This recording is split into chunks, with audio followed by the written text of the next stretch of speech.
Hey everyone, it's Gamer Studios here, and guys, today we got some rumors for Battlefront 3. Now, as you guys are aware of, Battlefront 3 has been receiving a bunch of rumors within the past 3 months. Some very absurd and everything, kind of a bit of BS, but then you also got some that seem a bit reasonable, and we got basically a rumor that states that it's kind of reasonable.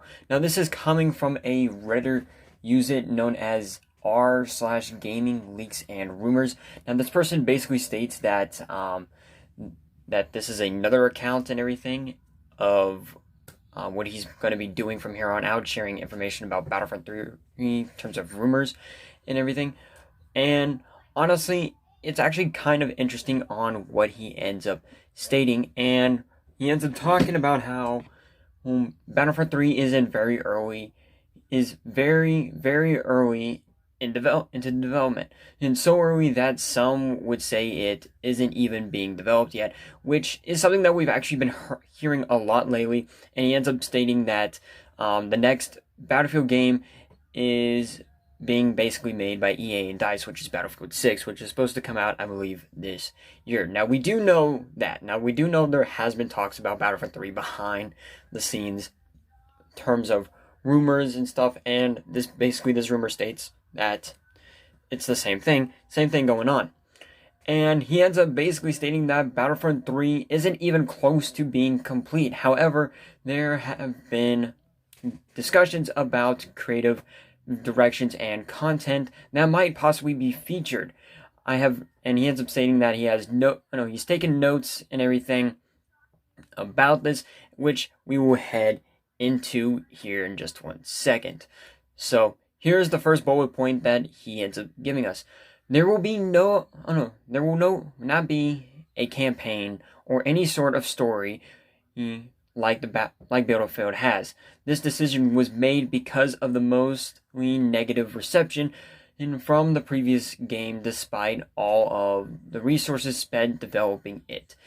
In addition to that, Lucasfilm Games suggested that Star Wars stories should be left to other projects, basically leaving it to Respawn Entertainment to be making campaign story games. So Respawn Entertainment is going to be making campaign story-based games, which honestly just kind of fits within their alley. Jedi Fallen Order was a huge success. Jedi Fallen Order 2 is going to be probably an even bigger success as well. Now, obviously, the Battlefront 2 campaign wasn't the best, because for one, the opening didn't even feature like the iconic Star Wars opening at all. It just jumps you right into the story. It was very rushed into the story, and I feel like if Battlefront 2 would have been released in 2018, the campaign probably would have had, just to work on the campaign, I feel like it would have been a much better opportunity than what we ended up getting.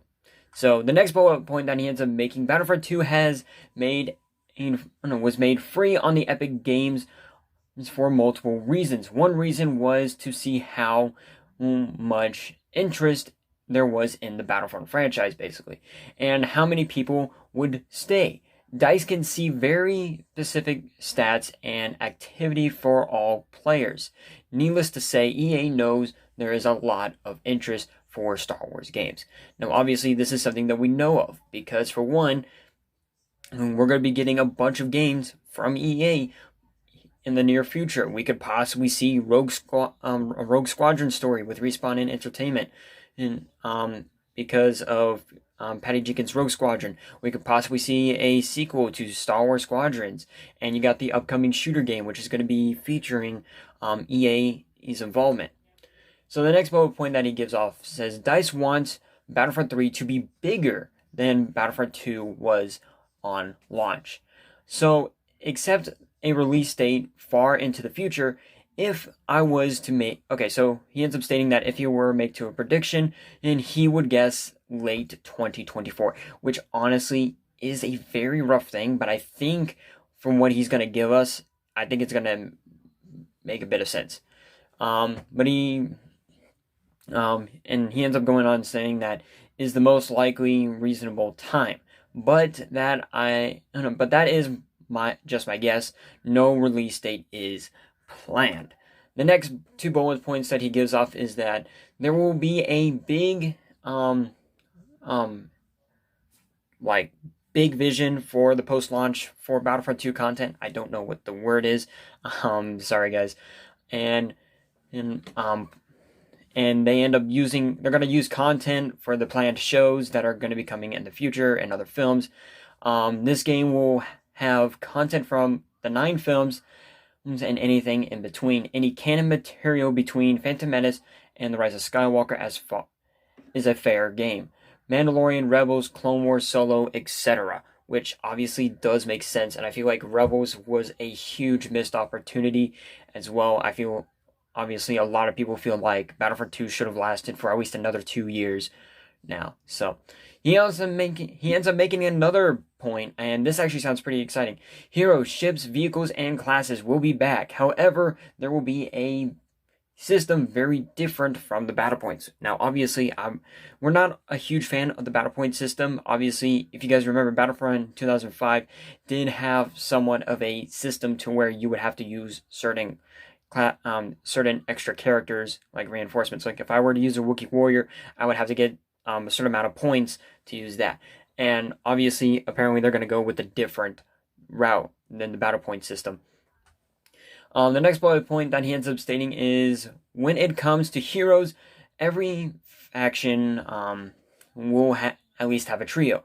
Maul, Dooku, Grievous for the Separatists, Anakin, Obi-Wan, Padme for the Republic, Luke, Leia, Han for Rebels, Darth Vader, Palpatine, Boba Fett for the Empire, Rey, Finn, Poe for the Resistance, Kylo Ren, Phasma, and Hux for the First Order.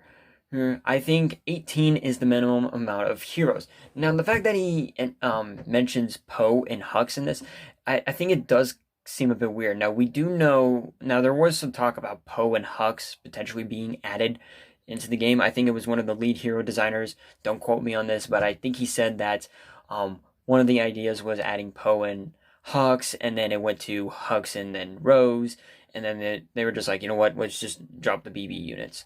So anyway, the next point that he gives off is last two, and he ends up saying the games will mostly be one faction versus another, just like the previous game. DICE wants to include battles between 2 factions that aren't part of the main 6 that we play as in Battlefront 2. Mandalorians were the only example brought up. Now, we do know that the Mandalorians are heavily involved within the Clone Wars and the earlier stages of the Rebellion, and we do have the Mandalorian, which honestly, I think it would be really cool to get like a game mode for Battlefront 3 to have like Mandalorians versus bounty hunters on Navarro. I think that would kind of be pretty cool to see, like get a Navarro map and just have that be the game.